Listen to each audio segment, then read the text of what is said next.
दोस्तों, आप सुनना शुरू कर चुके हैं जज्बातों का जहां विद जावेद अख्तर। और मैं आपके सामने एक बार फिर एक नई कहानी के साथ हूं, जो है जेम्स हेडली चेज की so what happens to me. इसका हिंदी वर्जन हाईजैक। तो आइए मेरे साथ इस कहानी को सुनते हैं।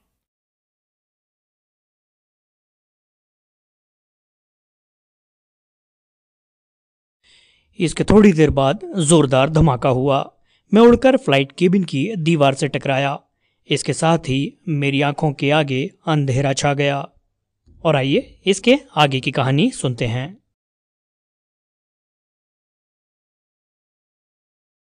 मुझे लग रहा था कि जैसे मैं किसी अंधेरे कुएं में तैर रहा हूं।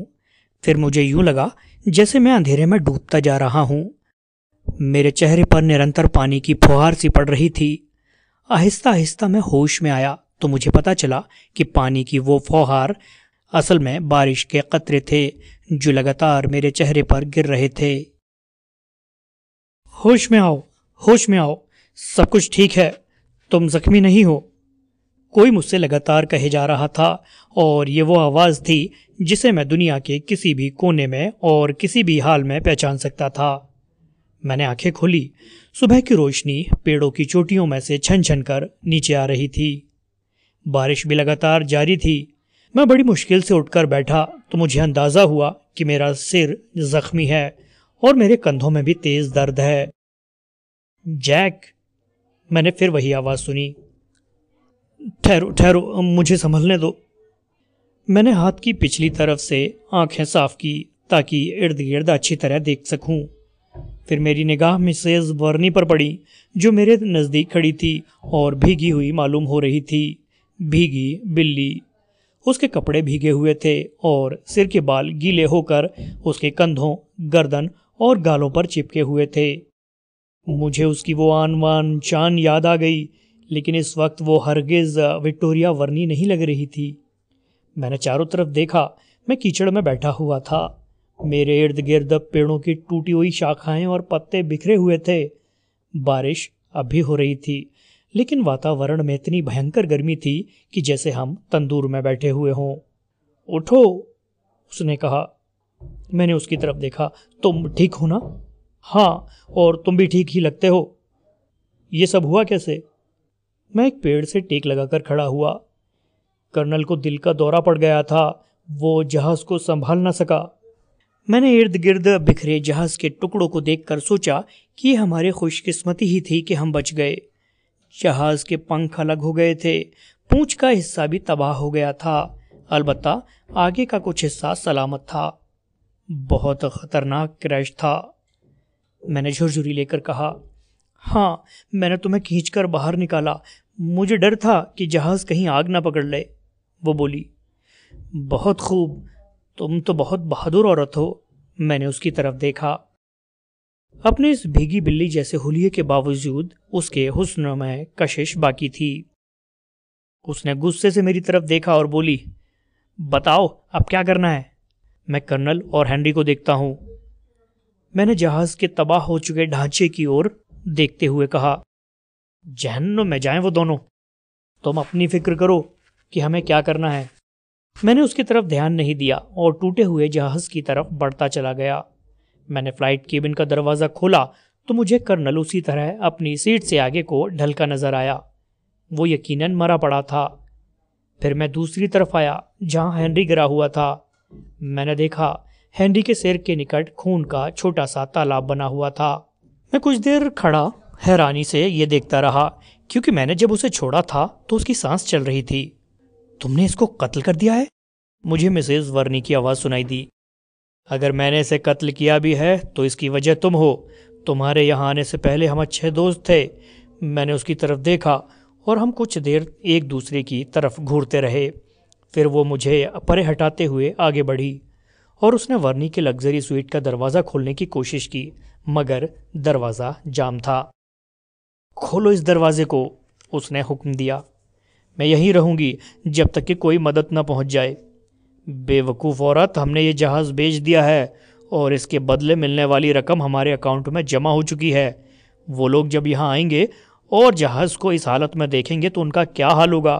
लेकिन जब वो तुम्हें देखेंगे तो सोचेंगे कि सौदा बुरा नहीं है। उसके बाद उनके चंगुल से तुम्हें छुड़ाना वर्नी तो क्या उसके बाप के लिए भी मुमकिन नहीं होगा, क्योंकि वो तुम्हारी फिरौती में 10 करोड़ डॉलर मांगेंगे। बात उसकी समझ में आ गई थी और उसकी खूबसूरत नीली आंखों में खौफ के साए लहरा उठे थे। उसने गुस्से से कहा, तो बताओ अब हमें क्या करना है? यहाँ से समुद्र का किनारा 15 मील के करीब होगा। अगर हम वहाँ पहुँच जाएं तो किसी तरह तुम्हारे पति को फ़ोन कर सकते हैं और वो हमें वहाँ से हेलीकॉप्टर या किसी और ज़रिए से उठवा सकता है। लेकिन ये सफ़र बहुत ही मुश्किल और लंबा होगा, मगर इसके सिवा कोई रास्ता नहीं है। मैंने तबाह जहाज़ के ढांचे से किचन तलाश किया। एक बैग में खाने के डब्बे, जूस के पैकेट, सिगरेट, माचिस और कुछ ऐसी चीज़ें डाली और उसकी तरफ देखा। आओ चलें। मैंने उसका हाथ पकड़कर ढांचे से नीचे उतारा। हम कीचड़ और बारिश में निकल आए। वो परेशानी से बोली, ये बारिश तो बड़ी मुसीबत है। ये तो मुसीबत की सिर्फ शुरुआत है, हमें अभी बहुत लंबा सफ़र तय करना है। मैंने एक बंदूक कंधे से लटकाई और जंगल का दुर्गम सफ़र शुरू हो गया। अगले 2 घंटे वाकई जहन्नुम के बराबर थे। मेरे लिए कम, उस हसीना के लिए ज़्यादा, क्योंकि मुझे तो फौज की नौकरी के दौरान इस किस्म के हालात से गुजरने की ट्रेनिंग मिली थी। बारिश पेड़ों से छन छन कर हमें बुरी तरह भिगो रही थी और मैं बार बार कंपास देख रहा था, क्योंकि जंगल इतना घना था कि अगर हम एक बार भटक जाते तो बड़ी मुसीबत हो जानी थी। मैं अपनी रफ्तार को तेज़ रखे हुए था और वो मेरे पीछे पीछे चल रही थी ताकि सफ़र जल्दी कटे। फिर हम एक ऐसी जगह पहुंच गए जहां जंगल छितरा था। बहुत से पेड़ जले हुए थे। वहां रुककर मैंने दाएं बाएं देखा और सुनने की कोशिश की, लेकिन बारिश की आवाज़ के सिवा मुझे कोई आवाज़ सुनाई नहीं दी। मैंने मिसेज वर्नी की तरफ देखा। उसका चेहरा मच्छरों के काटने से सूज गया था और उसके सफ़ेद जूतों पर खून नज़र आ रहा था, मगर उसने कोई शिकायत नहीं की थी। कुछ खाना पीना हो जाए? मैंने पूछा। नहीं, अभी नहीं। अगर मैं एक बार बैठ गई तो फिर चल नहीं पाऊंगी। मैं आगे चल पड़ा। फौज की नौकरी के दौरान जंगलों में काम करने के तजुर्बे की बिना पर मुझे महसूस हो रहा था कि शायद जंगल में किसी तरफ से कदमों की आवाज़ आ रही है। मैंने मिसेस वर्नी का बाजू पकड़कर खींचा। वो अब मेरे लिए विक्टोरिया थी। मैं भुला बैठा था कि वो मिसेस वर्नी भी है। हम एक गड्ढे में छुप गए और इंतज़ार करने लगे कि किस तरफ से कौन आएगा। मुझे खौफ था कि कहीं जंगली हम पर हमला न कर दें। थोड़ी देर बाद हमें उनकी भौंडी हंसी और बातें करने की आवाज़ें सुनाई दीं। हम दम साधे बैठे रहे। फिर हमने कदमों की आवाज़ करीब आते महसूस की और उनकी एक झलक भी देखी। वो अपने चेहरों पर अजीब से रंग रोगन किए चले जा रहे थे।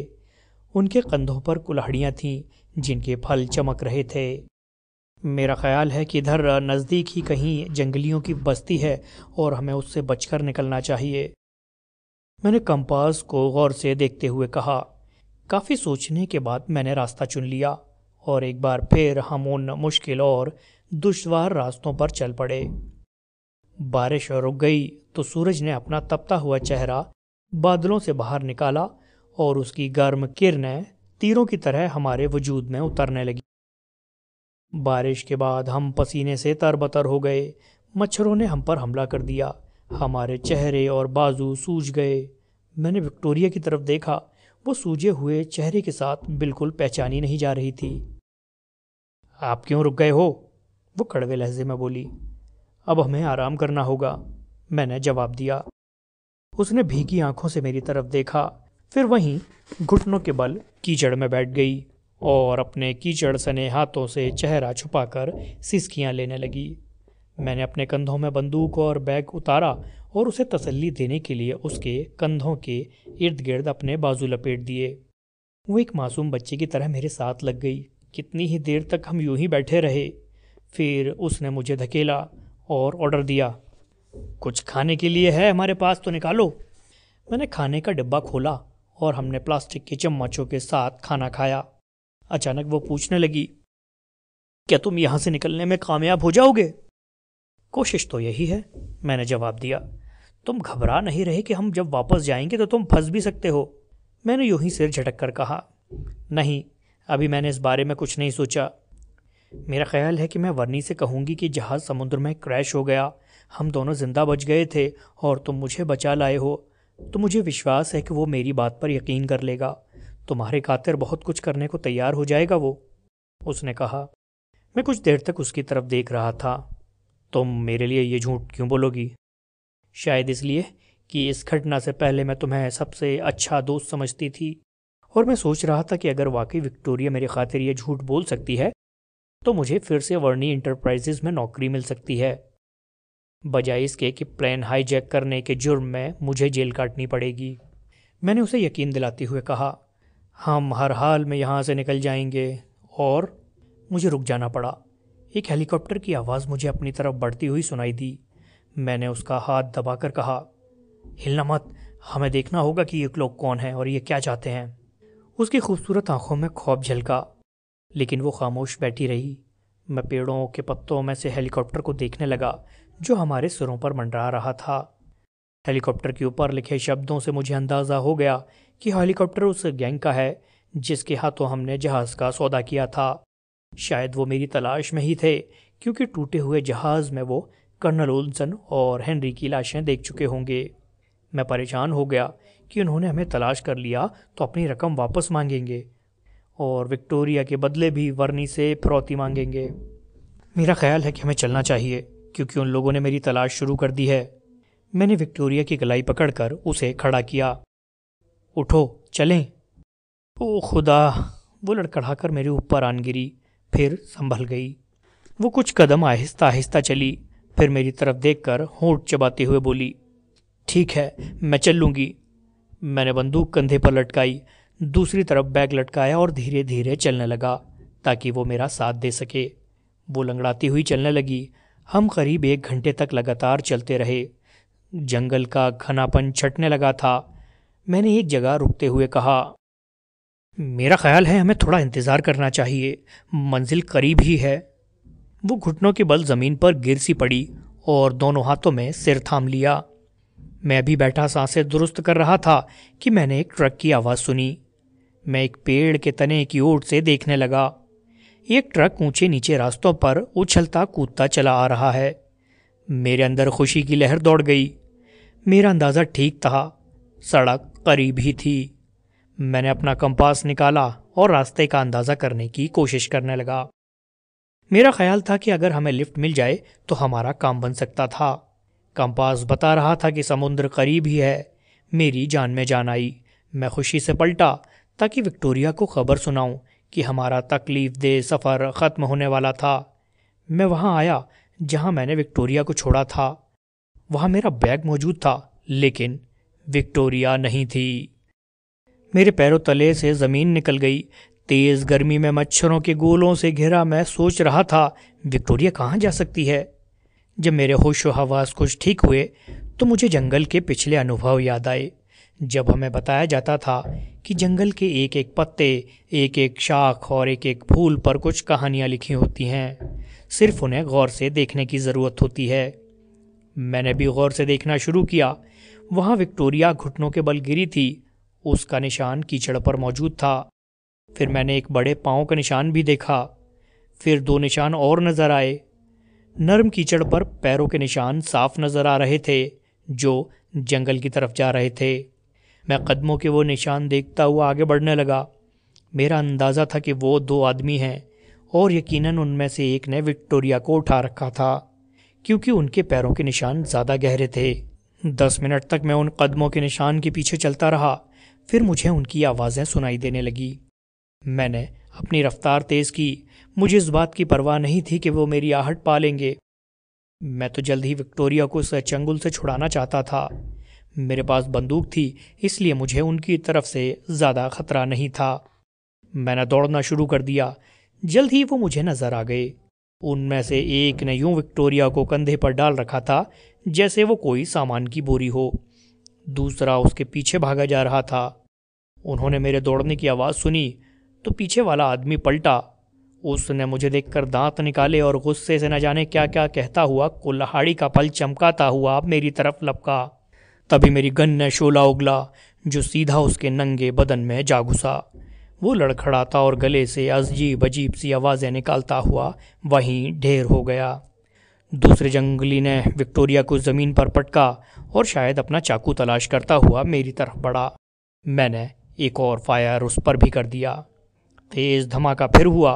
वो ज़मीन पर गिरा और लोटपोट होने लगा। मैं दौड़कर विक्टोरिया के पास पहुंचा, जो ज़मीन पर औंधे मुंह पड़ी थी। मैंने उसे सीधा किया। वो बेहोश थी।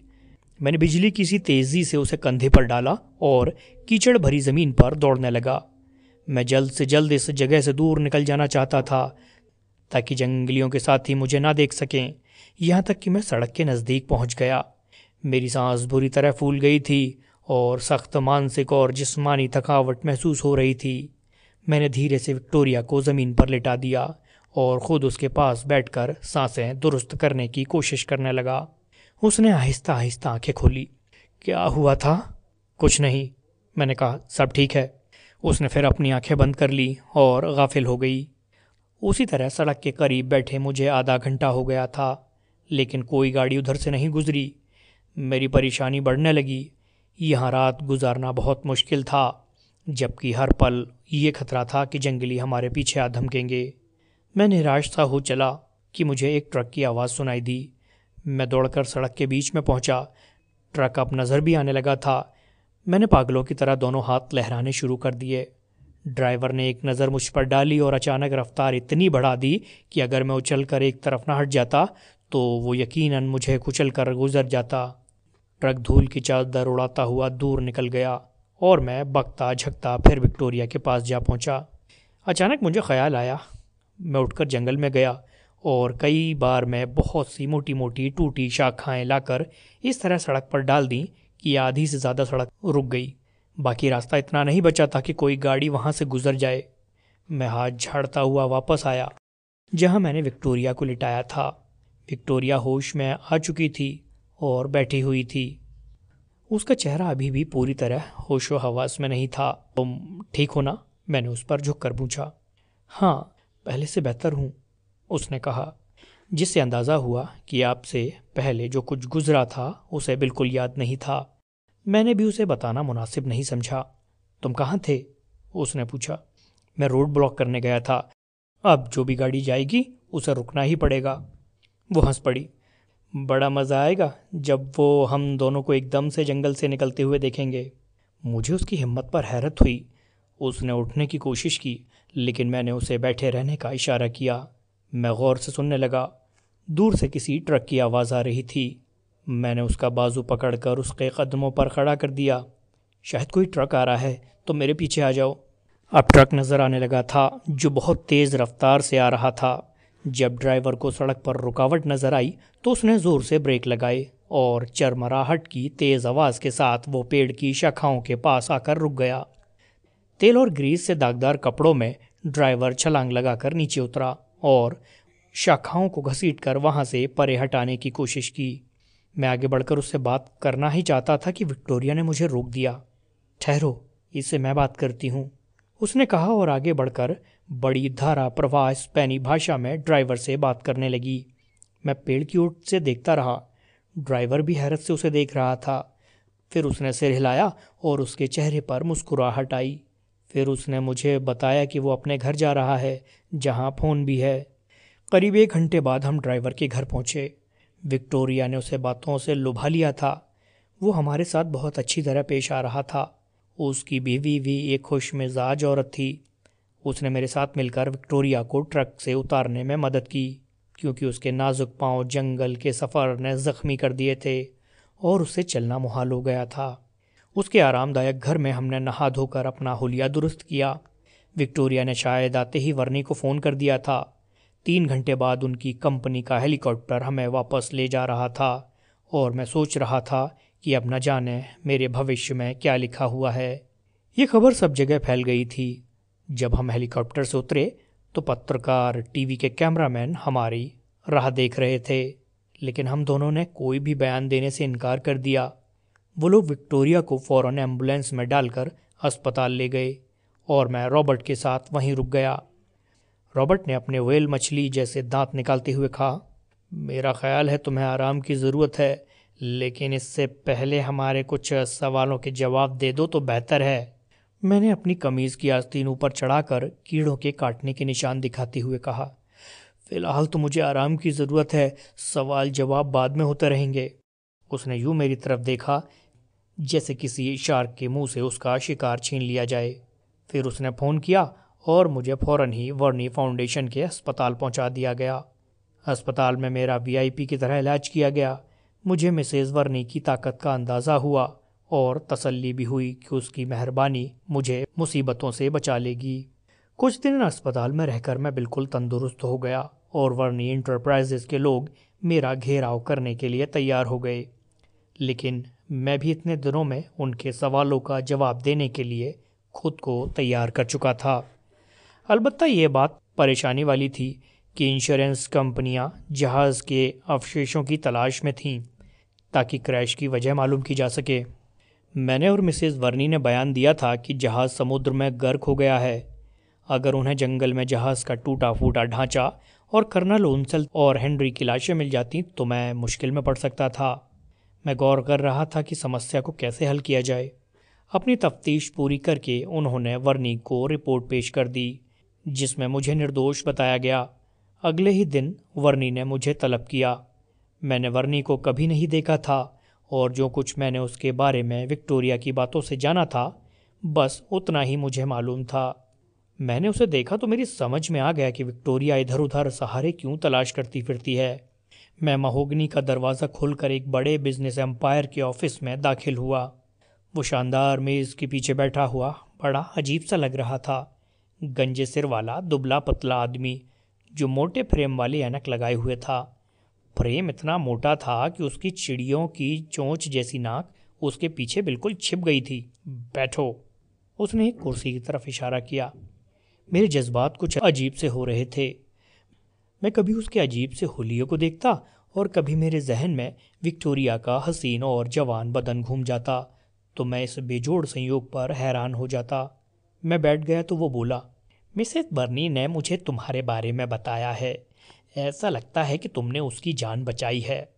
लिहाजा अब मेरी बारी है मैं तुम्हारी उस मेहरबानी के लिए तुम्हारा शुक्रिया अदा करूं। मैंने तुम्हारी क्वालिफ़िकेशन के बारे में तहकीकात करवाई है।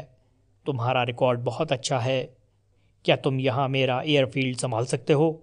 यकीनन सर, मैंने मुस्तैदी से जवाब दिया। मैं वैसा ही एक और प्लेन बनवाना चाहता हूँ जैसा कि तबाह हो गया है। क्या तुम उसके तमाम मामले संभाल सकते हो? उसने गौर से मेरी तरफ देखते हुए कहा। बड़ी खुशी से सर, मैंने जवाब दिया। जहन में रखना कि यहाँ नामुमकिन शब्द का प्रयोग नहीं होता है। यहाँ तुम अच्छा स्टार्ट ले सकते हो। जब कभी भी तुमने किसी बात को नामुमकिन कहा या समझा तो वो तुम्हारी सर्विस का आखिरी दिन होगा। उसने एक एक शब्द पर जोर देते हुए कहा, तुम्हें एक अच्छा अपार्टमेंट, गाड़ी और उचित तनख्वाह दी जाएगी। तुम एयरफील्ड का चार्ज संभाल लो।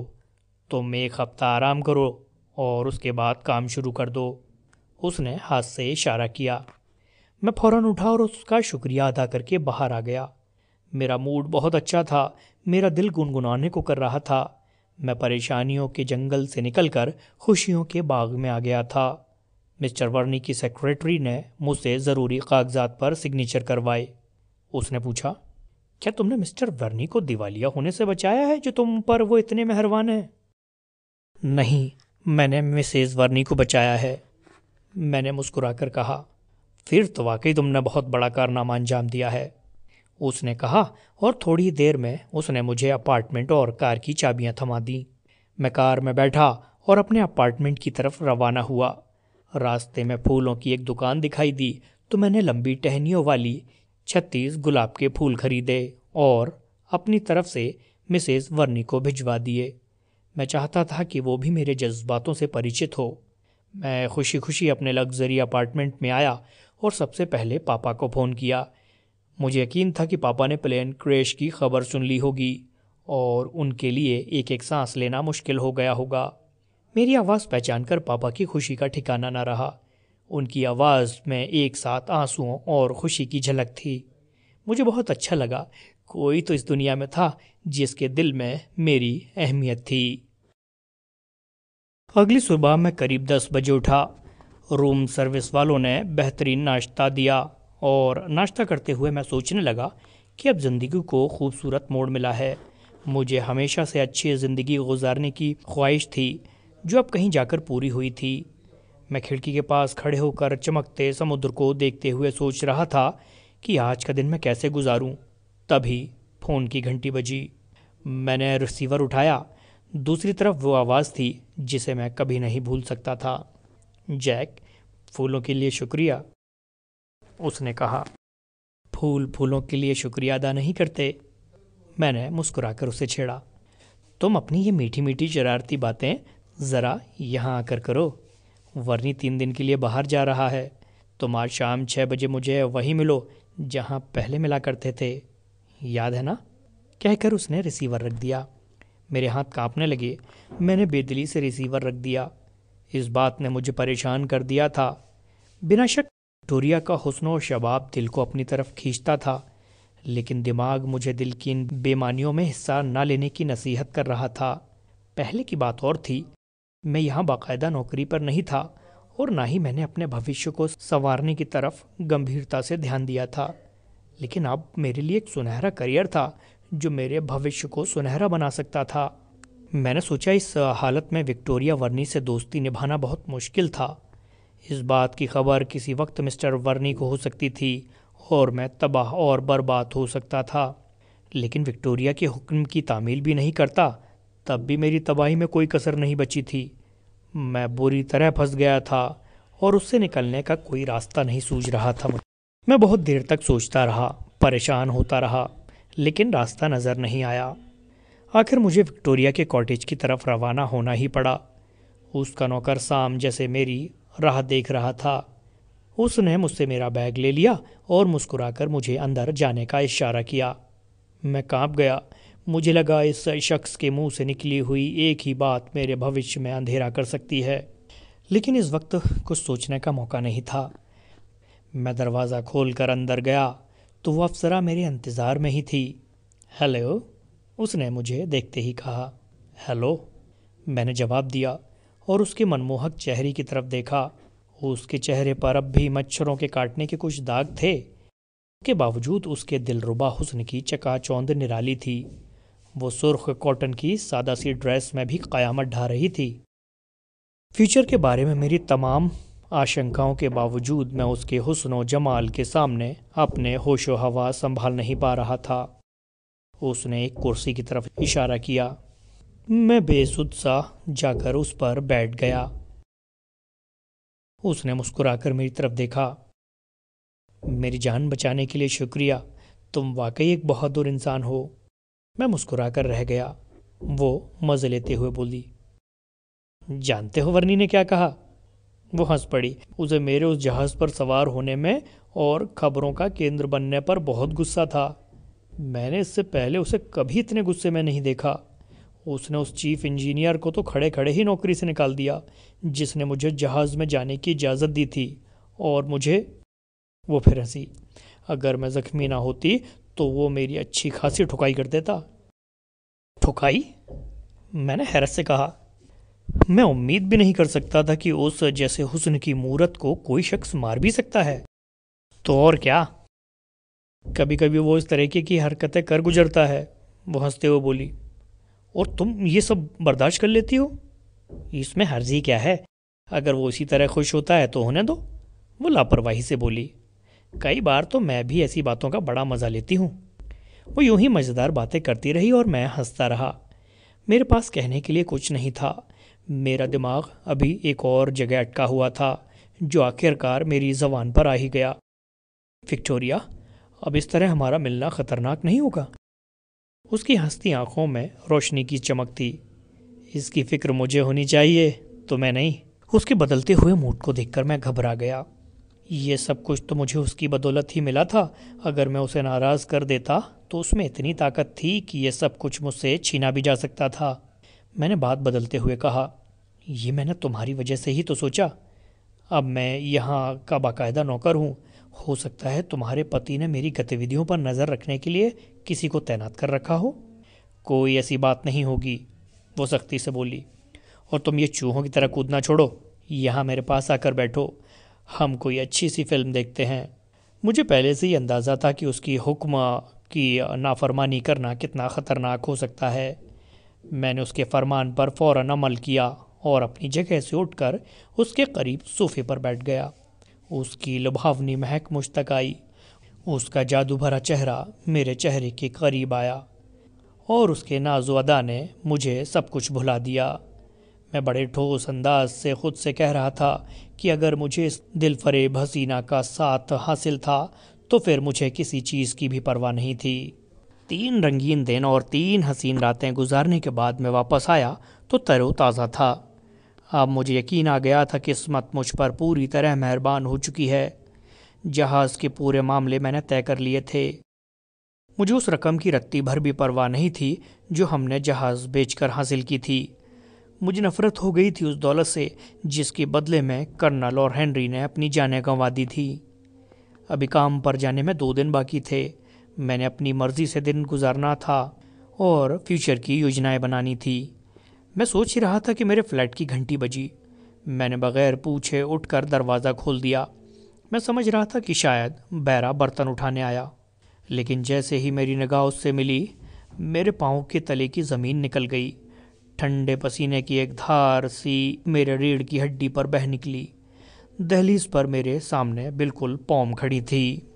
अपने दिलकश हुस्न के साथ वो यूं मुस्कुरा रही थी जैसे मेरी हालत से लुत्फ़ उठा रही हो।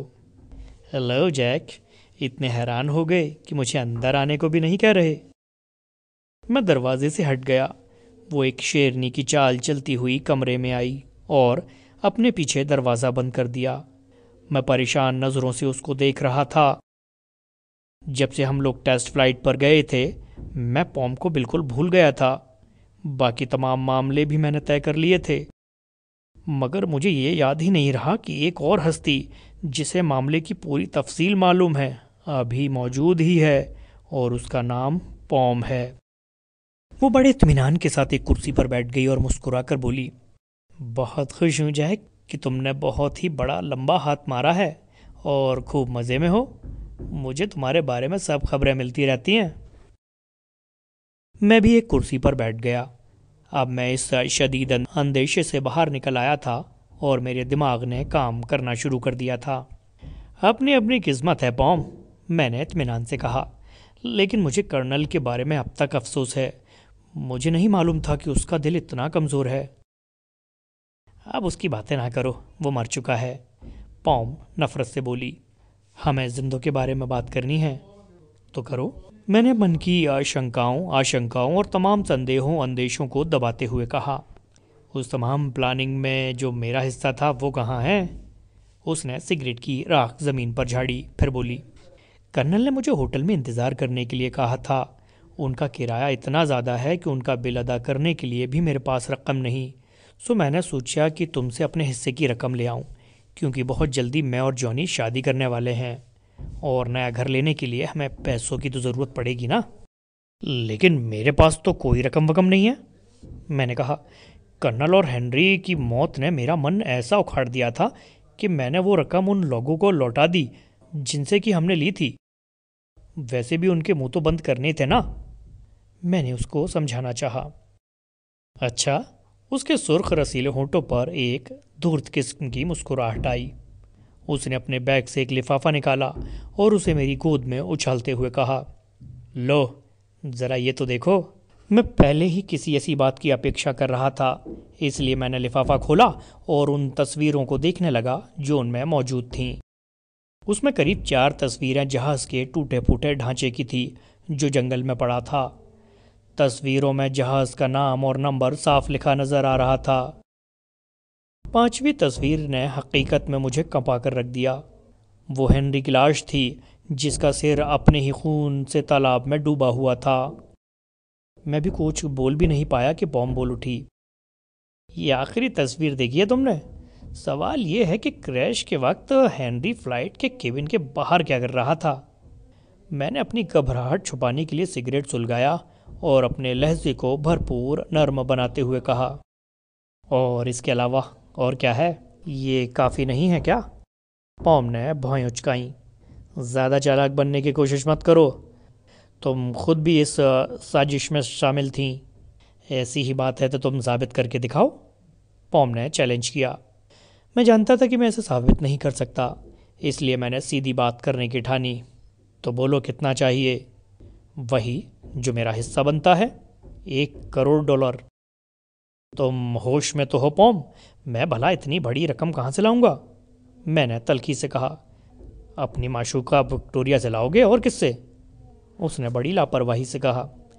तुम्हारा दिमाग वाकई ख़राब हो गया है, मैंने झुंझलाकर कहा। वो भला मुझे इतनी बड़ी रकम क्यों देने लगी? बिल्कुल देगी, उसे देनी ही पड़ेगी, पॉम ने मुस्कुराकर कहा और बैग में से एक और तस्वीर निकाली जो मेरे सामने डाल दी। ये रकम तो उसके लिए कुछ भी नहीं, वो इस तस्वीर को हर हाल में वर्नी से दूर रखना चाहेगी। मैंने तस्वीर पर निगाह डाली। इस तस्वीर में विक्टोरिया अपने कॉटेज के बाहर खड़ी हाथ हिलाकर मुझे विदा कर रही थी। करीब ही मेरी कार खड़ी थी जिसका नंबर साफ पढ़ा जा सकता था। मेरे हाथ में मेरा बैग था। मैं तस्वीर में ही खोया हुआ था। पॉम अपने पीछे सस्ते परफ्यूम की खुशबू छोड़कर जा चुकी थी। जाते जाते वो कह गई थी कि अब तुमसे तमाम लेन देन जॉनी ही करेगा। मैं जॉनी को अच्छी तरह जानता था। वो एक फ़ोटोग्राफ़र था, लेकिन बहुत बड़ा ब्लैकमेलर था। वो ऐसी तस्वीरें उतारने में माहिर था जिनसे लोगों को ब्लैकमेल किया जा सके। यही कुछ उसने मेरे साथ किया था और वो यकीनन इसका सिला देने की कोशिश करेगा। मैं बहुत परेशान हुआ, देर तक सोचता रहा। आखिर में मैंने तय किया कि मुझे विक्टोरिया से बात करनी चाहिए। मैंने विक्टोरिया से मिलने का वक्त लिया और तय वक्त पर उसके पास पहुंचा। सामने दरवाज़ा खुला और मैं अंदर पहुंच गया। विक्टोरिया एक सोफे पर लेटी कोई मैगज़ीन देख रही थी। मुझे देखकर उसका दिलकश चेहरा खिल उठा। हेलो, उसने मुस्कुराते हुए कुर्सी की तरफ इशारा किया। मैंने अपने पीछे दरवाज़ा बंद करते हुए कहा, मैं इस वक्त यहाँ एक परेशानी लेकर आया हूँ। उसने पलकें उठाईं। कैसी परेशानी है? मैंने अपनी जेब से लिफाफा निकाला और उसकी तरफ उछाल दिया। लो, ये देखो। क्या है इसमें? उसने लिफाफे को हाथ तक नहीं लगाया। मैं उसके पास बैठ गया और सारी तस्वीरें निकालकर उसके सामने फैला दी। उसने एक एक तस्वीर उठाकर गौर से देखा। फिर उसने उन्हें इकट्ठा करके लिफाफे में डाला और बोली, कितना मांग रहे हैं वो? मैं उनके शांत रवैये पर हैरान रह गया। वाकई वो एक ज़बरदस्त औरत थी। इतने नाजुक मौके पर भी उसके चेहरे पर तनाव का कोई निशान नहीं था। मैंने धीरे से कहा, $1 करोड़। तुम तो बहुत महंगे दोस्त हो। वो मुस्कुराई, फिर कुछ देर मेरी तरफ देखते रहने के बाद बोली, ओहो जैक, इस तरह परेशान होने की क्या ज़रूरत है, कुछ ना कुछ हो ही जाएगा। तुम ज़रा मुझे पूरी बात बताओ। मैंने उसे पूरी सिचुएशन बता दी और उसे पॉम और जॉनी के बारे में बताया। उसने गहरी सांस ली। खैर, इतने पैसों का इंतज़ाम तो मैं आराम से कर सकती हूँ, लेकिन इसकी क्या गारंटी है कि वो दोबारा डिमांड नहीं करेंगे? ब्लैकमेलर का पेट कभी नहीं भरता। मैं तो उन्हें नहीं जानती, तुम जानते हो। क्या उन पर भरोसा किया जा सकता है? रकम का एक बार इंतज़ाम हो जाए तो फिर मैं उनका पक्का बंदोबस्त कर दूंगा। मैंने कहा, रकम का इंतज़ाम हो जाएगा, तुम उनसे अभी बात कर लो। कौन से होटल में ठहरे हुए हैं वो? उसने ज़ोर देर कर कहा। मैंने फ़ोन पर जॉनी से अगले दिन 11 बजे मिलने का वक्त तय कर लिया। विक्टोरिया मेरी बातें सुन रही थी। उसके चेहरे पर अजीब से भाव थे। वो मेरी तरफ देखकर बोली, मैं अपने ब्रोकर से बात करती हूँ और रकम का इंतज़ाम करती हूँ। तुम फिक्र ना करो, रकम तुम्हें वक्त पर पहुँच जाएगी। उसने उंगलियों से विशेष इशारा किया। जाओ, घर जाकर आराम करो। अब मुझे यकीन हो गया था कि मेरा फ्यूचर सुरक्षित है। विक्टोरिया जैसी औरत के लिए $1 करोड़ का इंतज़ाम कर लेना बड़ी मामूली बात थी। अगला दिन काफ़ी बोरियत से गुजारा मैंने। करीब 10 बजे मेरे अपार्टमेंट की घंटी बजी। मैंने दरवाज़ा खोला। बाहर साम खड़ा था। मिसेस वर्नी का क्या हाल है? मैंने उसे अंदर लाते हुए कहा। वो बिल्कुल ठीक हैं और मेरा ख्याल है कि हमेशा ठीक ही रहेंगी। उसने एक मोटा सा लिफाफा मेरे हवाले कर दिया। अच्छा, चलता हूँ, शायद अब कभी मुलाकात नहीं होगी। क्या मतलब? मैंने चौंक कर पूछा। मिसेस वर्नी को अब मेरी ज़रूरत नहीं, उन्होंने मुझे निकाल दिया है, वो दुखी लहजे में बोला। साम रहता या जाता मुझे क्या फ़िक्र थी। मेरी फ़िक्र दूर हो चुकी थी। वो मुझे $1 करोड़ के बॉन्ड्स भेज चुकी थी जिन्हें देखकर मैं जॉनी से वो तस्वीरें और नेगेटिव्स हासिल कर सकता था। तय वक्त पर मैं होटल पहुंचा और पॉम तथा जॉनी के दरवाजे पर दस्तक दी। जॉनी ने फौरन दरवाज़ा खोला। मैं अंदर दाखिल हुआ। पॉम ने कोट पहन रखा था और वो खिड़की के करीब खड़ी थी। उसके पास फर्श पर 2 सूटकेस रखे हुए थे, जैसे वो कहीं जाने के लिए तैयार हों। मिस्टर जैक, क्या आप रकम ले आए हैं? जॉनी ने पूछा। हाँ, ये देखो। मैंने उसके लिफाफे में से बॉन्ड्स निकाल कर दिखाए। उसने उन्हें गौर से देखा और सिर हिलाकर बोला, हाँ ठीक है। फिर उसने जेब से लिफाफा निकाला। ये लो, तस्वीर और नेगेटिव सब के सब इसी में मौजूद हैं। उसने लिफाफा बढ़ाया और हमने लिफाफे आपस में बदले। मैं कमरे से बाहर आया। लिफाफा मैंने कोट की अंदरूनी जेब में रख लिया। राहदारी पार करके मैं लिफ्ट के जरिए नीचे लॉबी में आया। वो लिफाफा मुझे दे दो जैक, किसी ने मेरे कंधे पर हाथ रखकर धीरे से कहा। मैं चौंक कर पलटा। मेरे सामने शार्क मछली जैसे दांत निकाले रॉबर्ट खड़ा था। मैंने उसे नफरत से देखा और बोला, नहीं, मैं लिफाफा खुद मिसेस वर्नी को दूंगा। उसने गहरी सांस लेकर जेब में हाथ डाला। हमें मालूम था कि तुम ऐसा ही कहोगे। जेब से एक कागज़ निकाल कर मेरी तरफ बढ़ा दिया। ये लो मिस्टर वर्नी का अथॉरिटी लेटर। वो अब तुमसे कभी नहीं मिलना चाहती। मेरे दिल को ज़बरदस्त धक्का लगा। मैंने वो कागज़ खोलकर पढ़ा। मिस्टर जैक, ब्लैकमेलिंग वाली तस्वीरें रॉबर्ट के हवाले कर दो। इसी पल से तुम्हें नौकरी से हटाया जाता है। मैंने हैरत से मिस्टर वर्नी के दस्तखतों की तरफ देखा। इसका मतलब उसने अपने पति को सब कुछ बता दिया है। जाहिर है। उसने कंधे उचकाए। किसी की इतनी जुर्रत नहीं कि वर्नी परिवार को ब्लैकमेल कर सके, ना ही आइंदा कभी कर सकेगा। लाओ, लिफाफा मुझे दो। उसने लिफाफा मुझसे लेकर अपनी जेब में डाला। फिर बोला, ज़रा मेरे साथ कुछ मिनट यहाँ बैठो मिस्टर जैक। मैं तुम्हें एक बहुत मज़े का तमाशा दिखाना चाहता हूँ। मेरा दिमाग अभी तक ठिकाने नहीं था। मैं यूं ही उसके साथ एक कुर्सी पर बैठ गया। वो धीरे से बोला, तुम फ़ौरन इस शहर से चले जाओ और दोबारा कभी इधर पैर करके भी ना सुना। मिस्टर वर्नी ने इसलिए तुम्हारा लिहाज किया है क्योंकि तुमने मिसेस वर्नी की जान बचाई थी। इस बारे में कभी कोई बात तुम्हारे मुंह से न निकले। मैं उसके जवाब में कुछ न कह सका। अचानक उसने कहा, ज़रा सामने देखो। मैंने सामने सीढ़ियों पर नज़र डाली और हैरान रह गया। पॉम और जॉनी दोनों सीढ़ियाँ उतर रहे थे और दोनों मुड़ मुड़ कर उन 2 हट्टे कट्टे आदमियों को देख रहे थे जो सादा कपड़ों में थे, लेकिन पहली नज़र में ही पुलिस वाले लग रहे थे। उन्होंने वही सूटकेस उठा रखे थे जो मैं अभी अभी पॉम और जॉनी के कमरे में देख कर आया था। उनमें से एक पुलिसिया उन्हें बाहर ले गया और दूसरे ने रॉबर्ट के पास आकर उन बॉन्ड्स से भरा लिफाफा सौंप दिया जो मैं अभी अभी जॉनी को देकर आया था। रॉबर्ट बोला, वो बेचारे समझ रहे होंगे कि उन्हें पुलिस ने पकड़ा है, जबकि वे दोनों हमारे आदमी हैं। अब जॉनी का और पॉम का जो अंजाम होगा वो तुम जानते ही हो। शुक्र करो कि तुम्हारे साथ ऐसा कोई सलूक नहीं किया गया। वो कहकर लंबे लंबे डग भरता हुआ निकल गया। सुनहरे फ्यूचर के मेरे ख्वाब बड़े लोगों ने चकनाचूर कर दिए थे। अब मेरे पास इसके सिवा कोई चारा नहीं था कि मैं अपने छोटे से कस्बे और अपने जैसे छोटे लोगों के बीच लौट जाऊं, जहां सुंदरता की मूर्ति विक्टोरिया तो नहीं थी, लेकिन मेरा बूढ़ा बाप प्यार से बाहें फैलाकर मेरा इंतज़ार कर रहा था। वो मुझे सीने से लगाने के लिए बेताब था। अचानक मैं भी वहां पहुंचने के लिए बेताब हो गया।